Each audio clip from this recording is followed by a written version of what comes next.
Hello aspirants, welcome to Prajnana India current affair series. ಇವತ್ತಿನ topic ordinance, ಸುಗ್ರೀವಾಜ್ಞೆ. Why ordinance topic ಅಂತ ಅಂದ್ರೆ, recently the Hindu newspaper published one article which is the ordinance question before the supreme court. Why this article ಅಂತ ಅಂದ್ರೆ, recent ಆಗಿ president ಅವರು ordinance ಓಡಿಸೋ ಮುಖಾಂತರ supreme court judge strength ನ 34 ಇಂದ 38 ಗೆ ಇನ್ಕ್ರೀಸ್ ಮಾಡಿದ್ದಾರೆ. ಸೊ ಇವಾಗ ಪ್ರೆಸಿಡೆಂಟ್ ಅವರು ಆರ್ಡಿನೆನ್ಸ್ ಓಡಿಸೋ ಮುಖಾಂತರ ಸುಪ್ರೀಂ ಕೋರ್ಟ್ ಜಡ್ಜ್ ಸ್ಟ್ರೆಂತ್ ನ ಇನ್ಕ್ರೀಸ್ ಮಾಡಿರೋದ್ರಿಂದ ಎಕ್ಸಾಮ್ ಪಾಯಿಂಟ್ ಆಫ್ ವ್ಯೂ ಅಲ್ಲಿ ನಮ್ಗೆ ಆರ್ಡಿನೆನ್ಸ್ ಅನ್ನೋ ಈ ಟಾಪಿಕ್ ಇಂಪಾರ್ಟೆಂಟ್ ಆಗುತ್ತೆ. ಇದರ ರಿಲೇಟೆಡ್ ಏನೆಲ್ಲ ಎಕ್ಸಾಮ್ ಕ್ವೆಶನ್ ಕೇಳ್ಬೋದು ಅಥವಾ ಕೇಳಿದ್ದಾರೆ ಅನ್ನೋದನ್ನ ನಾವು ಲಾಸ್ಟ್ ಅಲ್ಲಿ ನೋಡೋಣ. ಅದಕ್ಕೂ ಮೊದಲು ಸುಪ್ರೀಂ ಕೋರ್ಟ್ ಜಡ್ಜ್ ಸ್ಟ್ರೆಂತ್ ನ ಕಾನ್ಸ್ಟಿಟ್ಯೂಷನ್, ಅಕಾರ್ಡಿಂಗ್ ಟು ಕಾನ್ಸ್ಟಿಟ್ಯೂಷನ್ ಅಂದ್ರೆ ಸಂವಿಧಾನದ ಪ್ರಕಾರ ಸುಪ್ರೀಂ ಕೋರ್ಟ್ ಜಡ್ಜ್ ಕಾಂಪೋಸಿಷನ್ ಅನ್ನ ಯಾರು ಡಿಸೈಡ್ ಮಾಡ್ತಾರೆ ಅಂತ ಅಂದ್ರೆ ಪಾರ್ಲಿಮೆಂಟ್. ಆರ್ಟಿಕಲ್ 124 ಮುಖಾಂತರ parliament can decide strength of supreme court. Parliament ಅಂದ್ರೆ ಸುಪ್ರೀಂ ಕೋರ್ಟ್ ಜಡ್ಜ್ದು ಎಷ್ಟು ಮೆಂಬರ್ಸ್ ಇರ್ಬೇಕು ಅನ್ನೋದನ್ನ ಪಾರ್ಲಿಮೆಂಟ್ ಡಿಸೈಡ್ ಮಾಡುತ್ತೆ. Presently supreme court judge strength ನ ಆರ್ಡಿನೆನ್ಸ್ ಓಡಿಸೋ ಮುಖಾಂತರ ಪ್ರೆಸಿಡೆಂಟ್ ಅವರು ಇನ್ಕ್ರೀಸ್ ಮಾಡಿದ್ದಾರೆ. ಎಂತಹ ಸಂದರ್ಭ ಇರೋದಕ್ಕೆ ಪ್ರೆಸಿಡೆಂಟ್ ಅವರು ಆರ್ಡಿನೆನ್ಸ್ ನ ಓಡಿಸಿದ್ದಾರೆ ಅಂತ ಅಂದ್ರೆ, ಇವಾಗ ನಾರ್ಮಲ್ ಆಗಿ ಯಾವುದೇ ಒಂದು ಆಕ್ಟ್ ಜಾರಿಗೆ ಬರ್ಬೇಕು ಅಂತ ಅಂದ್ರೆ ಪಾರ್ಲಿಮೆಂಟ್ ಅಲ್ಲಿ ಬಿಲ್ ಇಂಟ್ರೊಡ್ಯೂಸ್ ಮಾಡ್ತಾರೆ. ಪಾರ್ಲಿಮೆಂಟ್ ಅಲ್ಲಿ ಬಿಲ್ ಅನ್ನ ಇಂಟ್ರೊಡ್ಯೂಸ್ ಮಾಡಿ ಅದಕ್ಕೆ ರಾಜ್ಯಸಭಾ ಮತ್ತೆ ಲೋಕಸಭಾ ಪಾಸ್ ಮಾಡಿದ್ಮೇಲೆ ಪ್ರೆಸಿಡೆಂಟ್ ಅವ್ರು ಏನಾದ್ರು ಅನುಮೋದನೆ ನೀಡಿದ್ರು ಅಂತ ಅಂದ್ರೆ, ಸಹಿ ಮಾಡಿದ್ರೆ ಅದು ಒಂದು ಆಕ್ಟ್ ಆಗಿ ಜಾರಿಗೆ ಬರುತ್ತೆ. ಇದು ನಾರ್ಮಲ್ ಅಧಿವೇಶನ ನಡೆಯುವಂತಹ ಸಂದರ್ಭದಲ್ಲಿ. ಇವಾಗ ಈ ಅಧಿವೇಶನ ನಡೀದೇ ಇರುವಂತಹ ಸಂದರ್ಭದಲ್ಲಿ ಒಂದು ಕಾನೂನನ್ನ ಜಾರಿಗೆ ತರೋದು ಅವಶ್ಯಕತೆ ಇದೆ ಅಂತ ಅನ್ನಿಸ್ದಾಗ ಏನ್ ಮಾಡ್ತಾರೆ ಪ್ರೆಸಿಡೆಂಟ್ ಅವರು ಅಂದ್ರೆ, ಆರ್ಡಿನೆನ್ಸ್ ಮುಖಾಂತರ ಪ್ರೆಸಿಡೆಂಟ್ ಅವರು ಆರ್ಟಿಕಲ್ 123 ಮುಖಾಂತರ ಆರ್ಡಿನೆನ್ಸ್ ನ ಓಡಿಸಿ ಒಂದು ಕಾನೂನನ್ನ ಜಾರಿಗೆ ತರ್ತಾರೆ. ಸೊ ಏನಾದ್ರು ಅವಶ್ಯಕತೆ ಇದೆ, ಒಂದು ಕಾನೂನನ್ನ ಜಾರಿಗೆ ತರೋದು ಅವಶ್ಯಕತೆ ಇದೆ ಅಂತ ಪ್ರೆಸಿಡೆಂಟ್ ಅನ್ನಿಸ್ದಾಗ ಅವರು ಆರ್ಡಿನೆನ್ಸ್ ಮುಖಾಂತರ ಒಂದು ಕಾನೂನನ್ನ ಜಾರಿಗೆ ತರ್ತಾರೆ. ಪ್ರೆಸೆಂಟ್ಲಿ ಕೂಡ ಸುಪ್ರೀಂ ಕೋರ್ಟ್ ಜಡ್ಜಸ್ ನ ಆರ್ಡಿನೆನ್ಸ್ ಮುಖಾಂತರ ಇನ್ಕ್ರೀಸ್ ಮಾಡಿದ್ದಾರೆ. ಯಾಕೆಂದ್ರೆ ಸುಪ್ರೀಂ ಕೋರ್ಟ್ ಕೇಸಸ್ ಬ್ಯಾಕ್ಲಾಗ್ಸ್ ಇದೆ, ಅದನ್ನ ಸಾಲ್ವ್ ಮಾಡೋದಕ್ಕೋಸ್ಕರ ಜಡ್ಜಸ್ ಅವಶ್ಯಕತೆ ಇದೆ ಅಂತ ಹೇಳಿ ಪ್ರೆಸಿಡೆಂಟ್ ಅವರು ಆರ್ಡಿನೆನ್ಸ್ ಮುಖಾಂತರ ಇನ್ಕ್ರೀಸ್ ಮಾಡಿದ್ದಾರೆ. So I hope clear this point. ಇವಾಗ ಆರ್ಡಿನೆನ್ಸ್ ನ ಎಂತಹ ಸಂದರ್ಭದಲ್ಲಿ ಓಡಿಸ್ತಾರೆ ಅಂತ ನೋಡಿದ್ವಿ. ಇವಾಗ ಆರ್ಡಿನೆನ್ಸ್ ಅಂದ್ರೆ ಏನು ಅಂತ ನೋಡೋದಾದ್ರೆ, ಆರ್ಡಿನೆನ್ಸ್ ಅನ್ನೋದು ಒಂದು ಟೆಂಪ್ರವರಿ ಲಾ, ತಾತ್ಕಾಲಿಕ ಕಾನೂನು. ಆರ್ಡಿನೆನ್ಸ್ ಅನ್ನೋದೊಂದು ಟೆಂಪ್ರವರಿ ಲಾ.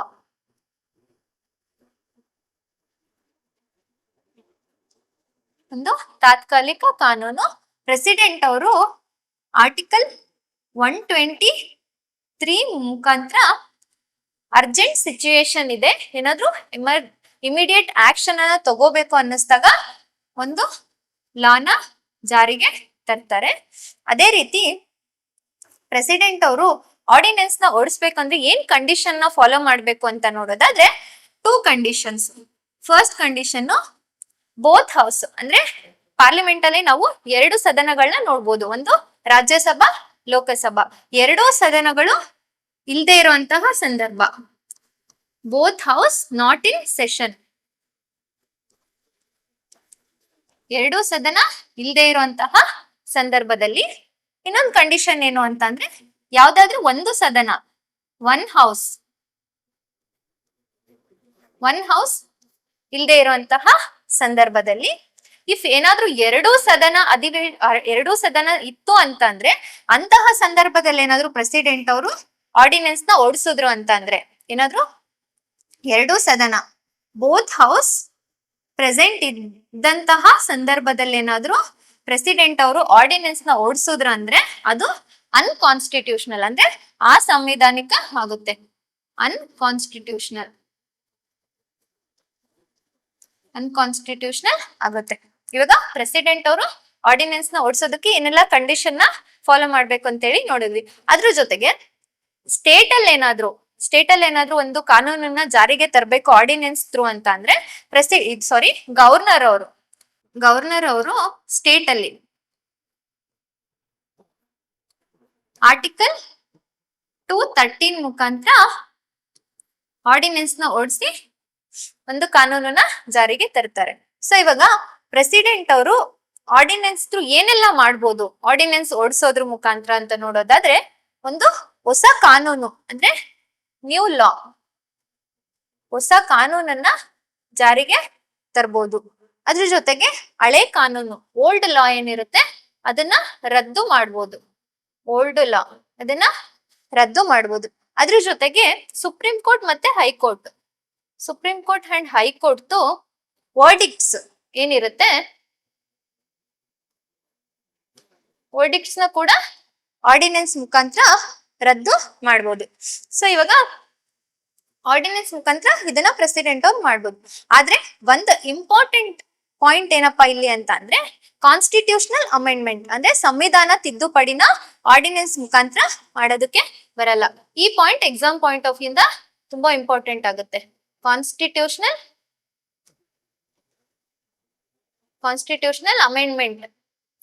ಅಮೆಂಡ್ಮೆಂಟ್ ನ ಮಾಡೋದಕ್ಕೆ ಬರಲ್ಲ.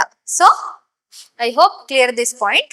ಇವಾಗ ಪ್ರೆಸಿಡೆಂಟ್ ಅವರು ತಗೊಂಡ್ ಓಡಿಸಿರೋಂತ ಆರ್ಡಿನೆನ್ಸ್ ಅದ್ರದ್ದು ಡ್ಯೂರೇಷನ್ ಏನಿರುತ್ತೆ, ಡ್ಯೂರೇಷನ್ ಅಂದ್ರೆ ಎಲ್ಲಿವರೆಗೂ ಜಾರಿಯಲ್ಲಿ ಇರುತ್ತೆ ಅಂತ ನೋಡೋದಾದ್ರೆ, ಪ್ರೆಸಿಡೆಂಟ್ ಅವರು ಆರ್ಡಿನೆನ್ಸ್ ಓಡಿಸಿದ ದಿನದಿಂದ ಅಧಿವೇಶನ ಸೇರಿದ 6 ವಾರಗಳು ಅಂದ್ರೆ 6 ವೀಕ್ಸ್ ವರೆಗೂ ಇದು ಜಾರಿಯಲ್ಲಿ ಇರುತ್ತೆ. ಆ 6 ವೀಕ್ ಒಳಗಡೆ ಅದನ್ನ ಸದನದಲ್ಲಿ ಮಂಡಿಸಿ ಅದೇನಾದ್ರು ಪಾಸ್ ಆಯ್ತು ಅಂತ ಅಂದ್ರೆ ಅದು ಕಾನೂನಾಗಿ ಮುಂದುವರಿಯುತ್ತೆ, ಇಲ್ಲ ಅಂದ್ರೆ ಅದು ಅಲ್ಲಿಗೆ ಎಂಡ್ ಆಗುತ್ತೆ. ಸೊ ಇವಾಗ ಸಿಂಪಲ್ ಆಗಿ ಹೇಳೋದಾದ್ರೆ, ಇವಾಗ ಅಧಿವೇಶನ ನಡೀದೇ ಇರುವಂತಹ ಸಂದರ್ಭದಲ್ಲಿ ಪ್ರೆಸಿಡೆಂಟ್ ಅವರು ಆರ್ಡಿನೆನ್ಸ್ ನ ಓಡಿಸಿರ್ತಾರೆ.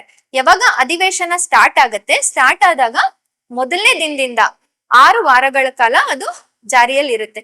ಆ 6 ವಾರಗಳ ಒಳಗೆ ಅದನ್ನ ಇಂಟ್ರೊಡ್ಯೂಸ್ ಮಾಡಿ ಅದೇನಾದ್ರು ಪಾಸ್ ಆಯ್ತು ಅಂದ್ರೆ ಅದು ಕಾನೂನಾಗಿ ಮುಂದುವರಿಯುತ್ತೆ.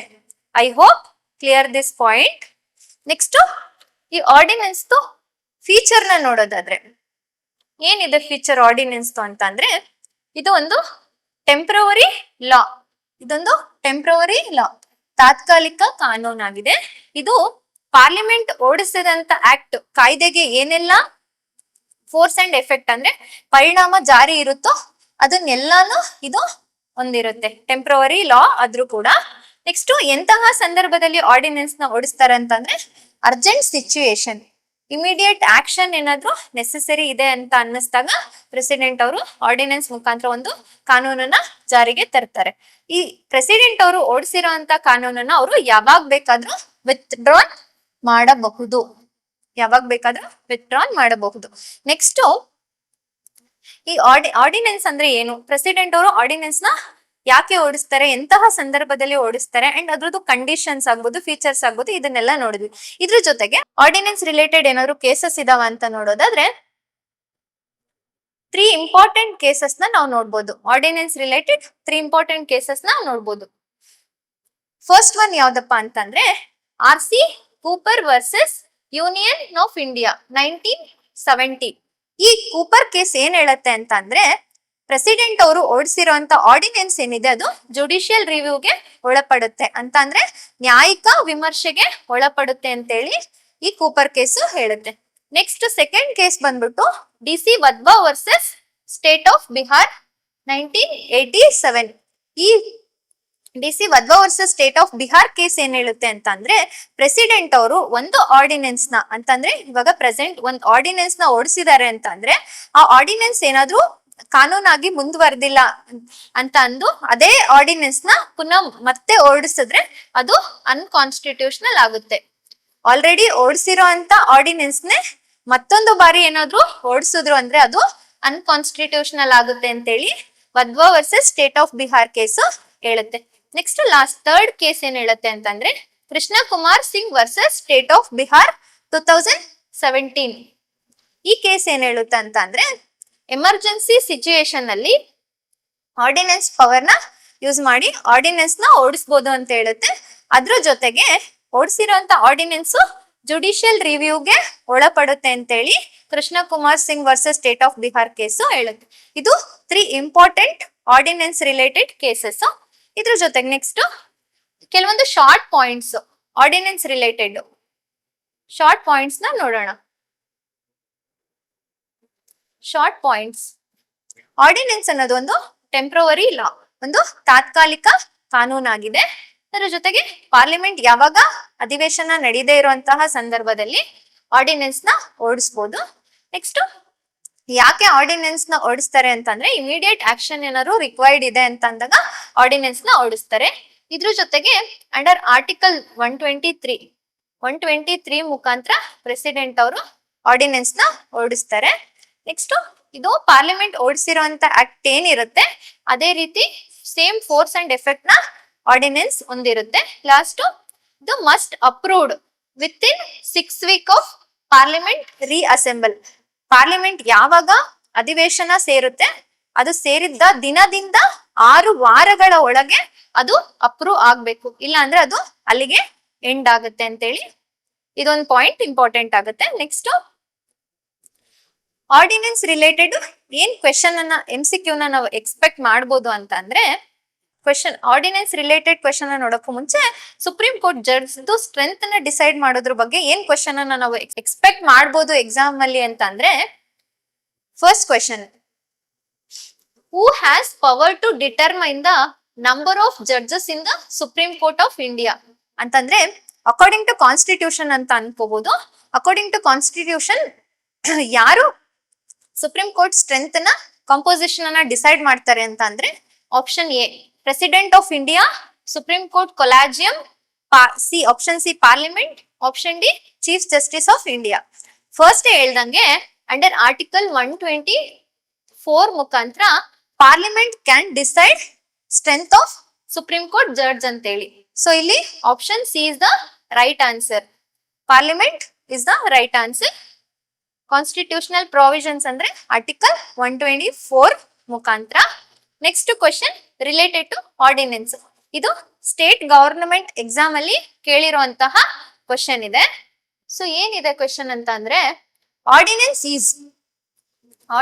Is executive power of the president, option A.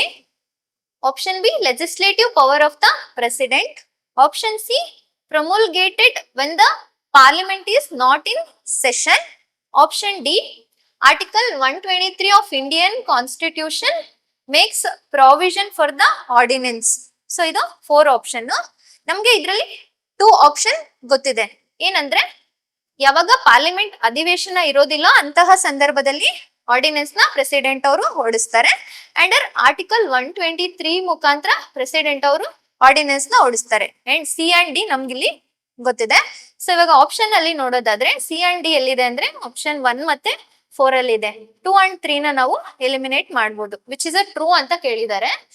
So ಇವಾಗ ಆರ್ಡಿನೆನ್ಸ್ ಅನ್ನೋದು ಪ್ರೆಸಿಡೆಂಟ್ ಅವ್ರದ್ದು ಎಕ್ಸಿಕ್ಯೂಟಿವ್ ಪವರ್ ಲೆಜಿಸ್ಲೇಟಿವ್ ಪವರ್ ಅಂತ ನೋಡೋದಾದ್ರೆ ಪ್ರೆಸಿಡೆಂಟ್ ಅವ್ರದ್ದು ಲೆಜಿಸ್ಲೇಟಿವ್ ಪವರ್ ಇದೆ. ಆರ್ಡಿನೆನ್ಸ್ ಓಡಿಸೋದು ಪ್ರೆಸಿಡೆಂಟ್ ಅವ್ರದ್ದು ಲೆಜಿಸ್ಲೇಟಿವ್ ಪವರ್ ಇದೆ. ಸೊ ಇಲ್ಲಿ ಆಪ್ಷನ್ ನಮ್ಗೆ B C D option 4 is the right answer ಆಗುತ್ತೆ.